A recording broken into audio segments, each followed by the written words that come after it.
450 000 €, c'est la somme collectée grâce à une opération avec la Croix-Rouge. Mercredi, une bénévole héroltaise s'envolera pour soutenir les habitants sinistrés par l'ouragan Irma. Cette opération, elle est à l'initiative de la communauté des streamers en France. Et finalement, ils ont choisi la Croix-Rouge française. On leur a mis à disposition des moyens matériels pour leur permettre effectivement d'assurer le dispositif. Mais en fait, elle est avant tout à l'initiative des streamers. Les streamers, des gens qui publient du contenu en live, en direct sur le web, autour du monde du gaming et du jeu vidéo. Donc un des plus gros streamers français, Zerator, est montpelliérain, et c'est tout naturellement que ça s'est fait effectivement chez lui.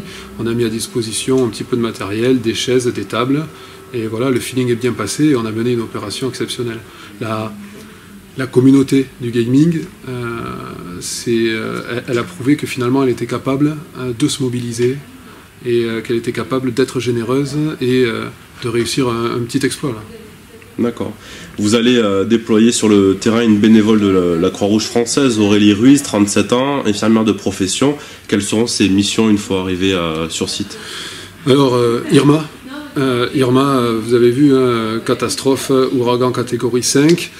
C'est toute la Croix-Rouge française qui est mobilisée, les 58 000 bénévoles, les 18 000 salariés en France qui sont mobilisés sur cette opération.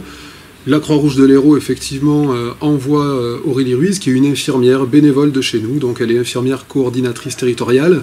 C'est quelqu'un qui a 15 ans d'expérience Croix-Rouge, qui est rompu à tout ce qui est soutien sanitaire d'exception, et qui va avoir pour mission essentielle d'assurer ce qu'on appelle, nous, du SSO, c'est-à-dire du soutien sanitaire en opération.